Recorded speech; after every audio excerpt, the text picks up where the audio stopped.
Hey guys, how's it going? It's your boy MC Fire. And Ice Cube. Hey guys, we got one of my favorite topics that I love to talk about, and it is motivation. Motivation.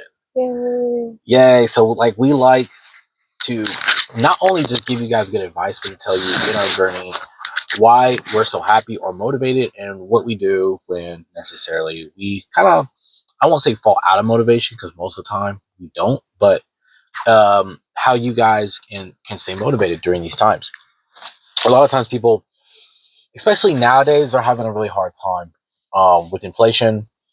The cost of living is really going up, and people are having some hard times making ends meet. There might not be a lot of meat on the bone, but I would say that this is, look on the other side of the equation. It's actually not a bad thing, and let me explain why. Hold on, you telling me this is not a bad thing? No, it's not. And you got, but you got riots in the streets and people divorcing their spouses because exactly. They're voting opposite than what they're doing. That's exactly right. Okay. Let me explain why. Because I know most people are like, yo, that sounds absolutely wild. But it's probably going to be the best video you've ever seen because of this simple fact. How people look at things matters. How you see the world really does matter. And what do I mean by that? So I'm not losing my mind here. Even though it seems like it, right? All right. Yeah, all right. You gotta have us follow it. Bring that stuff. Have right? us follow you. Bring that heat. He's like, yo, everybody's like, yo, we're over here hurting. This guy's like, happy that we're hurting. I'm not happy that you're hurting. But what I am happy about is what the numbers and the metrics say about when most millionaires are made. I don't know if you've ever heard, but necessity is the mother of all invention. What does that mean? When there's a new need, things in that time can get very exciting. And people fall into two very distinct categories. They either saw what was coming and or are proactionary, or they were proactionary after something happened. They said, oh, there's a need and I can fill that need. That's one group. The second group is where I don't want you to fall into, and that's reactionary. Things are happening to me. Woe is me. I don't know how to fix it. And somebody better come along and fix it for me. Or else, I'm gonna get mad, upset, implode, whatever. Don't want you to fall in that group. I'm gonna take it out on the next guy. I'm gonna take it out on the next guy, right? It's this guy's fault why we're over here messed up, right? Don't want you to be that guy.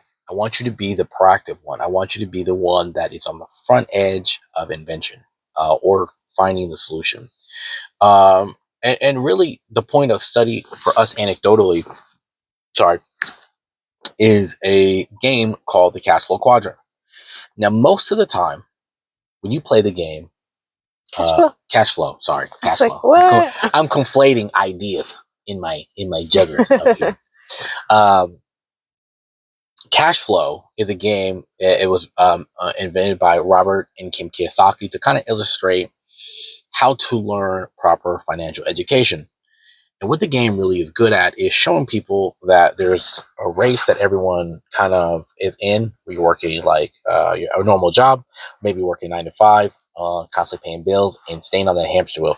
And then there's another arena, another circle that the rich, right, are playing by a completely different set of rules. What I gathered from, because I've played this game probably easily like 50 times. Right, in the military. I've been out of the rat race well over 10. And I take a lot of pride in that. And some people were like, well, why? It's almost like you're taking pride in a video game. I wish I could play it more. I only played it twice. Q played it twice. The first time she played, she got out of the rat race. We didn't even get to finish the second time because the place closed. The place closed. But really, honestly, what the fact that she got out her first time, I was like, yeah, she's the one. Yeah, she's smart. She got something going on there, and she almost quit, y'all. But that was in a later video. That's a later video. Anyways, what I noticed in playing that game is that when bad news hits, typically that's where the opportunity is. If I was teaching a class and I was playing this game, right? I was just talking to one of my brothers about this, and I was telling him, I was like, once you understand how to play the game, really what you're focusing on is the information from the cards and identifying and making that information real in reality. What do I mean by that? If I would have, let's say, if I was teaching this to a class, right, and I had the class play the game, it wouldn't be about the balance sheet, believe it or not. Their homework would be every deal that you make. I want you to write out the description of the deal that you made, right? And what was going on either on the card, like surrounding that deal, or the market that affected you buying or selling that deal, right? Or what decision you made as regards to get into debt, get out of debt, why you thought like that. Kind of like a real life journal. Because what you'll notice if you do that, because I've played it a few times, is most of the time opportunities are when things are going really bad. Things are going really, really bad. So, like, for example, COVID. If you could replay COVID and you could look at the market, COVID was a really bad time for a lot of people and their families. But financially, COVID, there wasn't, at least here in the near future, there wasn't a better opportunity to buy paper assets, stocks, right? COVID also, there wasn't a better time to start a YouTube channel. Everybody was home at their house. So if you were going to start a new business, whether it be media on YouTube, everyone was at home. So everyone could indulge in playing games, YouTube, Twitch, whatever, Instagram, doesn't really matter. You were at home. And the market was down and it rebounded really quick. But for people now complain, well, asset prices are at all-time highs, the market's high, the prices of goods are high. Right. The economy's back up and rolling. People are out working, right? It's getting super competitive. But before, when there was rioting in the streets, like she was saying, right, the market was down. Real estate was down. So I think, I wasn't sure who it said. I think it's like Charlie Munger, Warren Buffett. He said, you buy when there's blood in the streets. And it sounds grisly, but it's not. For those, there's some people that are on the streets that are rioting, saying, woe is me. And then there's other people that are waiting for that signal, that moment in time to pounce and to make the best out of that situation. What do you think, you? I agree because you always hear with the stock market, let's go to the stock market, people always say buy low, sell high. But when you actually look at it, people are actually buying high and selling low. Yeah. So they're flipping it. And a lot of that goes with the psychology of like markets and the psychology of just money, where people feel like they're missing out, so they want to jump on the bandwagon. But usually when everything's going up, it's already too late. You missed that move. Yeah. So you have to now wait till it goes down for you to get in on a discount. Just look at it like that. I'm getting a discount. Yeah. Crushed it. Why do you think the kind of hone in on that? Because that really is the meat and bones and the potatoes of what we're talking about. Why does FOMO play such a key, intricate part in your life? Like, why isn't, if buy low is sell high, everyone knows that. Why do they do the opposite?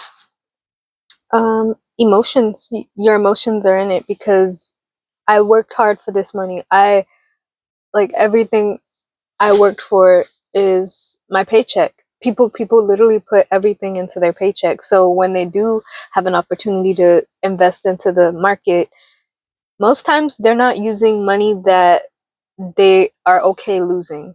They're investing money that they're trying to get a quick come up. So if I lose 50 of the $100 that I just put in, oh man, I was trying to flip that to like $500 so that I can pay my rent, or I can get groceries, or I can, Yeah, that's a whole nother problem. You're living probably above your means already. And so, and I'm glad you brought that out. That's actually really kind of the whole point of this conversation, for this video, is part of the reason why people feel so tight and things feel so congested, or we're living, we might make good money, but yet we can't seem to get ahead, or, I feel like, if we tweak a few things here and there, but we don't really feel like we're making headway, or even we're not living the lifestyle of our dreams, even though the world has told us we got really good jobs, like we might make $500,000 a year, but it just feels like it's not enough. Part of that might be, some of it might be you're living above, you know, your means, right? Your actual fixed costs are might be a little too high. What are fixed costs like your car, your rent, your credit card debt, stuff like that? Those are costs that are due every single month. So that might be a little too high, and that might require you. I know it's going to sound pretty harsh, but you'd be surprised that downsizing your lifestyle will do. It is, Oh, he brought out the D word. oh, not the D word, right? Oh my God. But if you're serious, I'll say it like this because we don't have a lot of time. If you're serious about changing your financial future and really attacking it, the fastest way, I'm going to tell you, the fastest way is downsizing your lifestyle and putting all that access energy into growing your financial future. There is not a faster way to get that done. I'm telling you right now. It's not going to happen any faster. Because you're going to take all that excess energy that you were spending on doodads and stuff, and you're going to put it towards growing your investments, growing your savings, and then you're going to live a lifestyle that people can only dream of. So I know the D word sounds bad, but I wouldn't say don't get discouraged, right? That's another thing. Don't really believe. You got to believe that you can do it. You got to believe that you deserve it and that you're willing to work for it and earn it. And because if you're gonna earn it, it's yours. And just be patient. Mm.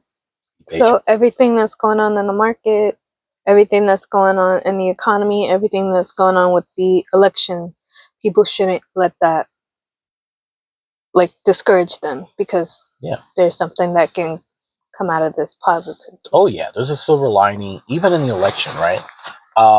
People are so divided about the election, and I can understand why.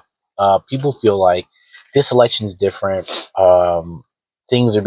People feel like things are being taken from them, and we're not going on the political end here, but we're saying that try to find the silver lining in everything. When we were in debate, whenever we wanted to make our positions foolproof, we would argue to defend the position of the opposition. So if we had a position that we were going to attack, we would then turn around and defend. Essentially, what people call devil's advocate. We would play devil's advocate. And what you'll find is sometimes in playing devil's advocate, you almost sell yourself on certain ideas because you're just you have that confirmation bias, which is kind of unique. Mm-hmm. And then when you do that, you're like, oh, is it really like, is there a way forward? Is there a compromise? Is there a middle ground? Is this worth me ruining my whole marriage? Right? We saw those videos. People are like, they're hemmed up about, oh, you voted for this person. Well, I'm gonna cancel out your vote, and it's in the same household. I was just like, yo.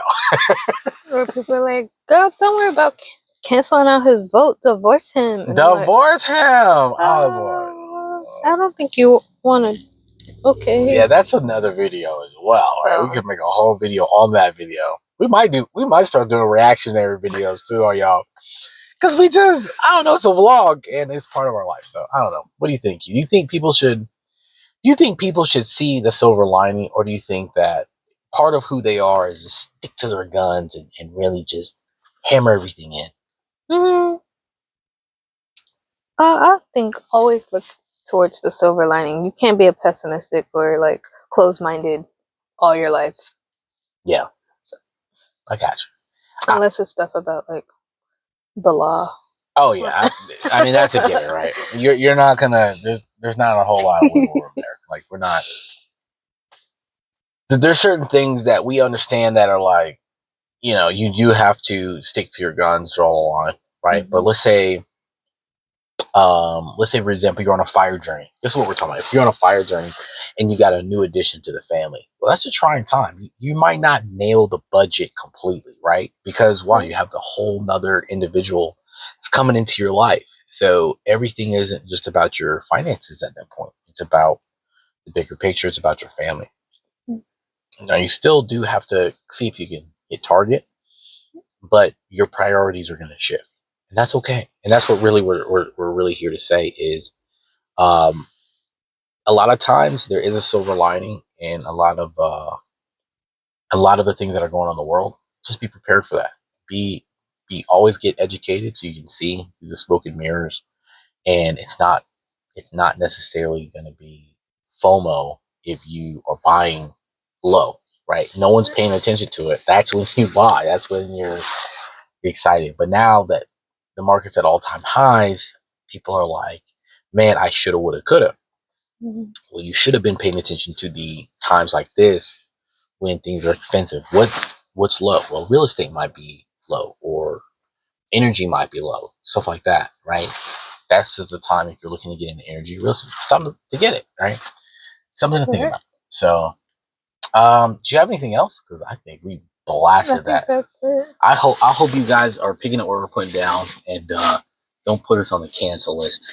So we are just sharing our thoughts and ideas with you guys. Hopefully, if it's something you take away, awesome. If it's something you can't, awesome. But this is your boy, MC Fire. And Ice Cube. We love you guys. You guys stay jazzy. Peace. Shalom. Bye.